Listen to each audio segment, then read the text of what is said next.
There's a quiet ache inside you, isn't there?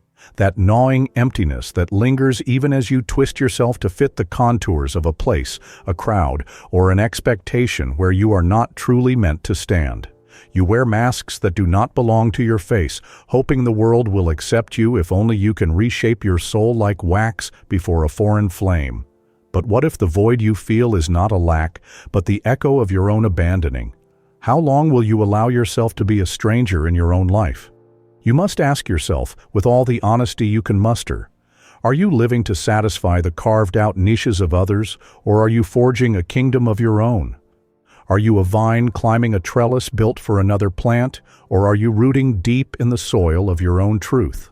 Comment 1 if you are wrestling with this emptiness, reshaping yourself to fit a place that drains you, or comment 0 if you walk freely on your own ground but recognize the silent struggle that so many endure. And while you decide, don't forget to subscribe and ring the bell, lest you miss these timeless sparks from Pi Franklin that light the path of self-command and clarity. The fool waits for time to fill the hollow spaces of his heart, but the wise man fashions discipline as the architect of belonging. You see, nature never molds a creature to places unsuited to its form, yet man, in folly, often contorts his essence to appease the shifting tides of acceptance.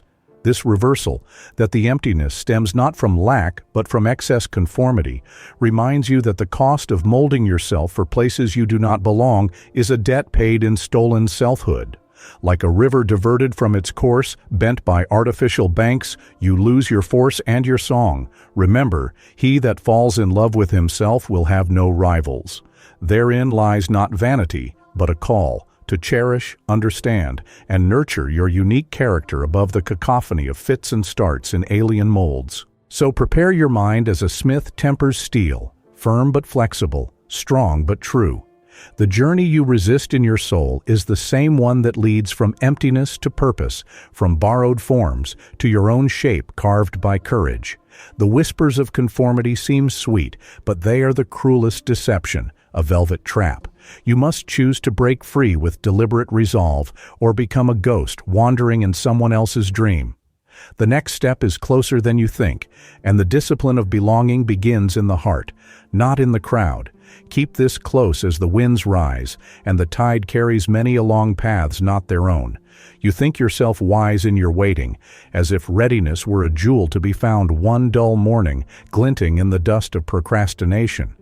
Yet what remains hidden beneath this creed of patience is a tempest of excuses, each louder than the last.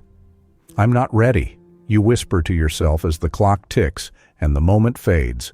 This is no sovereignty of timing, but a cunning jailer with a tiny, tarnished key. It convinces you that perfection precedes action, and thus action must wait in a silent, eternal queue. You cradle motivation like a fragile bird, expecting it to alight upon your shoulder before you dare the leap. But motivation is a phantom, a shadow dancing just beyond reach, fed by the very inertia you nurse. Each hesitation whispers, "Not the right time," as if life's grand opportunities arrive neatly wrapped in favorable conditions and alignments of stars.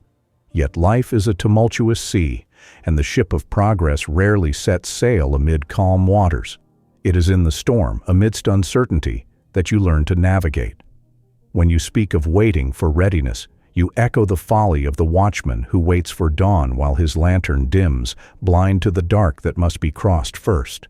This illusion of timing is the most durable of chains, forged in the very mind that craves liberation. It anchors you to a shore of inaction, convincing you that the world awaits your perfect moment, while all the while the world moves forward with or without your consent. False beliefs pile upon each other like bricks in a wall, each one cementing the next. I need more knowledge. I must feel inspired. I should be free of fear. And so you build a fortress around your indecision, a citadel of almosts where action is whispered but never spoken aloud. You become a scholar of delay, a theologian of hesitation, preaching sermons of tomorrow that are never meant to come. Does the echo of these thoughts become your truth? Yes, for you have trained your ears to hear nothing else. Like a well-worn path through the forest, these thoughts are trod again and again until they are the contours of your mental landscape. To think otherwise seems foreign, even perilous, as if reality itself demanded conformity. Look closely at this self-imposed exile and you will see the paradox. The very beliefs that promise security and order are the architects of your imprisonment. By insisting on readiness, on perfect timing, you never prove your strength, nor do you taste the bitter sweetness of burgeoning courage. You live in the promised land of someday, but it is a country charted only in the maps of dreams. Imagine a farmer who waits every season for the perfect day to sow. The soil will dry, the rains will come and go, and the field will lie barren under the indifferent sky. The seed's destiny is not in waiting, but in the act, the scattering of life's potential into the uncertain earth. You are that sower, clutching seeds of possibility tight until they rot in your hand, afraid that the ground will not be welcoming enough. This mental trap is not inert, it is alive and cunning, adorned in the garments of prudence and virtue. It tempts you with the promise of safety, but delivers only stagnation. Like an actor stuck behind the curtain, waiting for the perfect cue, you miss the play altogether. The stage awaits, regardless of your fears. And so the emptiness within deepens, not for lack of doing, but because each day spent in this waiting is a day spent turning away from your own becoming. You mold yourself to fit roles not forged by your hands, dance to rhythms not composed for your feet, and in this imitation of life, the soul shrivels. You pay a terrible price for this invisibility. Each postponed step is a small death, a surrender of self that whispers louder than any applause ever could. The crowd does not notice the ghost among them, only the absence of the man who once sought to command his own stage. The cost of this relentless postponement is the life unlived, the song unheard, the story left unwritten. It is the weight of 1,000 lost beginnings, pressing on your chest like a stone. And in the quiet moments before sleep, when the world is stripped to its bare bones, you feel it. The oppressive stillness of a heart that dared not beat to its own rhythm. Ask yourself then, whose voice holds dominion over your actions? The murmurs of fear and false comfort, or the fierce, unyielding call of your own authentic desire? To dwell in readiness is to remain forever a student of the world, never a master of your own craft. As Franklin might say, he that can have patience can have what he will, but beware the patience that severs the cords of will itself. True patience is not idle waiting, but the deliberate endurance that precedes bold action. Without this, you are but a shadow in the light of your own potential. The first crack in the dam of your hesitation will flood your spirit with truths you have long denied. It will be uncomfortable. Yes, it must be. For only through the chisel of discomfort is the sculpture of your true self revealed. Will you remain the wax, endlessly remolded, or will you become the steel, forged by fire and unyielding to every tempest? The empty ache you know is not a void created by absence, but a cavern carved by the erosion of your own dreams. To fill it, you must cease to be a stranger in your own life. To break free, you must shatter the illusion of perfect waiting and step boldly into the raw, unpolished now, the only time truly given to us. Consider the cost. Every moment spent in false safety is a coin paid into a treasury of lost selves. Will you continue to feed that cruel bank, or will you claim the wealth of your own becoming? The choice is yours, and the hour grows late. You wait for confidence, but confidence is the echo, not the genesis of action. It is the faithful shadow that follows your moving feet. The passenger arrived only after the journey begins. To linger for a spark before stepping onto the road is to stand forever beneath a sky that refuses to rain. Action is the lightning that cleaves the cloud, motion the knife that cuts fog. Without moving, you shall remain blind within your own hesitation. Think of inertia as a great wall, vast and relentless, across the path of your life. Yet this wall is built not with stones, but with the bricks of your denial, mortar mixed from your excuses and your fears. The paradox is exquisite. The very resistance you dread, the barrier you see as insurmountable, will crumble the moment you dare to batter it with the hammer of movement. Stasis is not sanctuary. It is the architect of your own imprisonment. Discipline is freedom. This truth runs like a river beneath all falsehoods. You imagine freedom as unbroken liberty, a wide-open field where the wind dances uninhibited. But real freedom is a causeway paved with daily choices, built by hands that refuse the easy way. Without discipline, freedom is a mirage, flickering at the horizon as you chase shadows of your own making. Yet with discipline, you command your own fate. You carve a path where none existed, planting flags of intent in the wilderness of possibility. Imagine yourself as a sculptor faced with a block of unyielding stone. To dread the first strike is to deny the art itself. Each deliberate blow, rough, imperfect, uncertain, reveals form beneath chaos, purpose within rawness. You are not stuck, you are rehearsing. Each moment of hesitation is a preparation, a gathering of lines before stepping into the grand performance of your becoming. To wait for ease is to deny the masterpiece waiting to be born through the toil of effort. Motion is the breath that exhales doubt. Where there was only paralysis, movement carves clarity as the dawn splits night. You do not need motivation, you need motion. Motivation is no more than fuel for an engine already running. Without the turn of the key, it remains potential trapped in stillness. You launch your ship not when the harbor is serene, but when the pilot casts off, embracing the storms beyond the shore. There is a profound irony in your plight. You seek belonging by contorting your soul to fit places that are not yours, but you find belonging by forging a self unmoved by outer tides. To be at war with your vices and at peace with your neighbors is to master the internal dialect of self-possession. You will not walk paths pre-laid for another, but blaze trails that bear your own footprints, deep and unmistakable. The dark you fear is a crucible, not a graveyard. It will temper you as steel forged in fire, stripping away illusions and leaving only what is essential, your true will, distilled and pure. You will rise not because the night recedes, but because you reform yourself within it. A lighthouse built upon rock, unmoved by storms. You are more than a supplicant waiting for grace. You are the architect of your own deliverance. The waiting room is a trap, a palace of mirrors where you see only reflections of delay. Step into the laboratory of your life. Test, err, stumble, rise, and find your clarity in the messy, splendid motion of becoming. Remember, he that falls in love with himself will have no rivals. This is not the vanity of self-obsession, but the sovereignty of self-command. You are no clay to be shaped by the indifferent hands of others. You are the potter, the flame, the vessel, and the fire within it. Alive, relentless, indomitable. The moment is now, unvarnished, uninviting, unyielding. Yet within its stark reality lies the seed of transformation. You do not yet know the shape it will take, but the first step is not to know, but to move, to rise, even though the destination is shrouded, because motion creates momentum, and momentum reveals the road. So breathe deep this moment of reckoning. It is your forge and your anvil.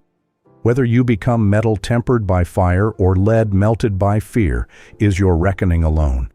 The stage is set, the shadows recede, and the dawn awaits a footfall that will echo through the corridors of your life.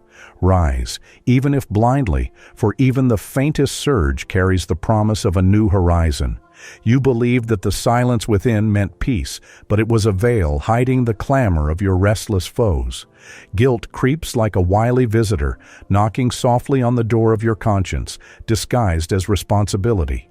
It whispers, "You must carry this burden," but in truth it delivers chains disguised as duty. You've carried weights that were never yours to bear, wearing remorse as a badge of honor, mistaking shackles for stars. Yet the truth lies in the discomfort beneath your kindest intentions. That guilt has no love, only demand. It is a tyrant that rules through the agony of what you owe others, never what you owe yourself.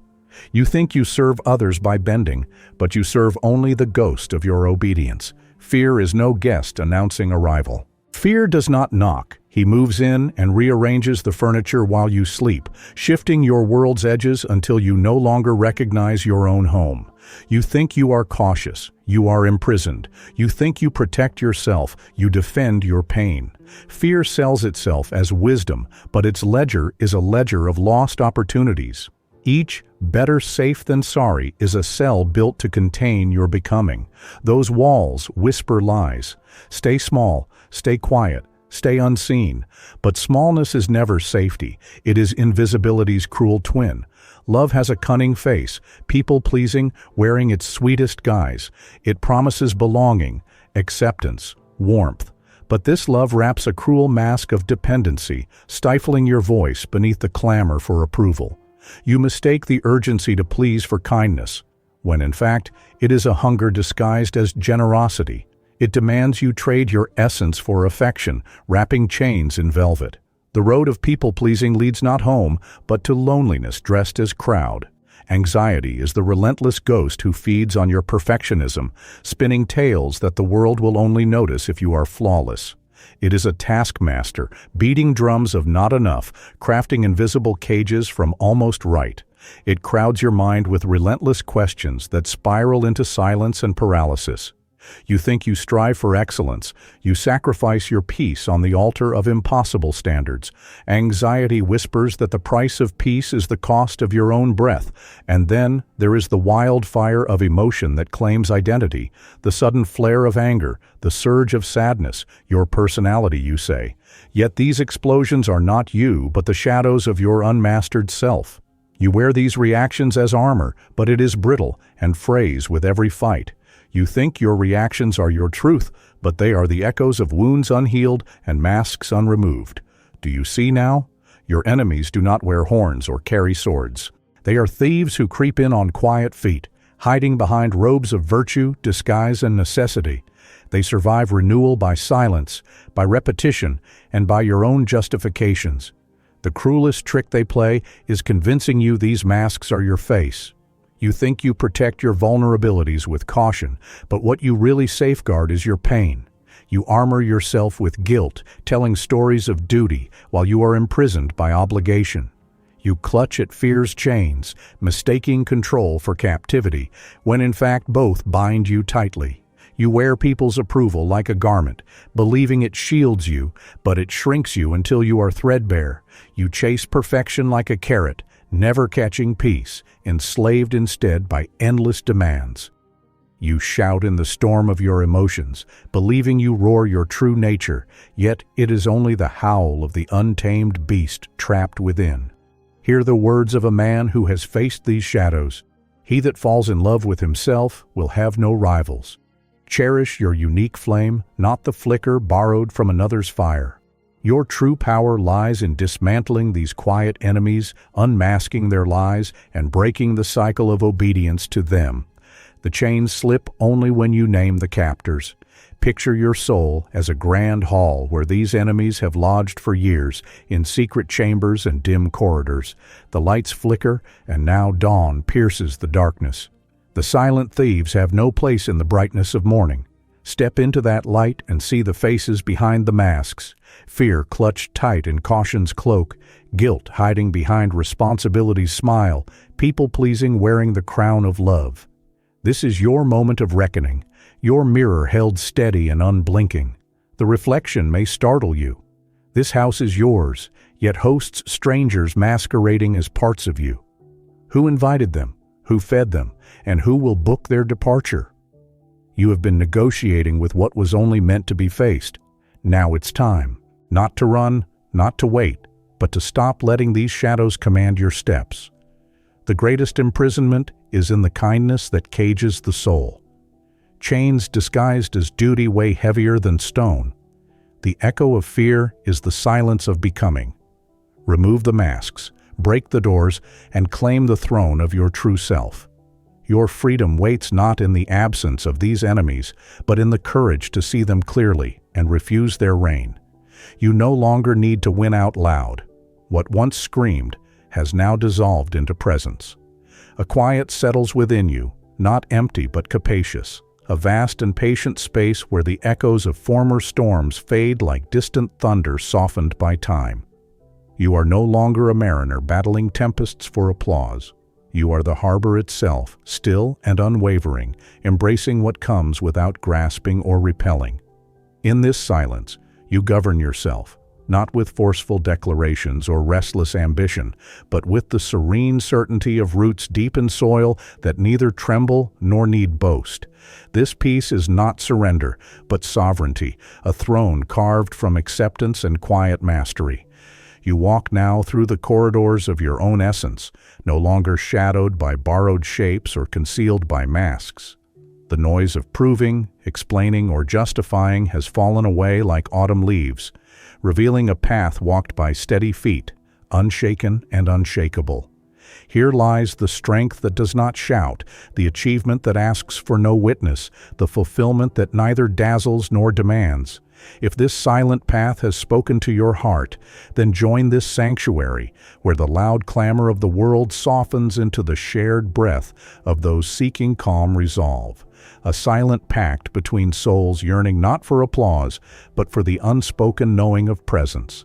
Let the bell be your reminder, not of screens or alerts, but a quiet call inward, an echo to your stillness when the days grow weary and the shadows too long.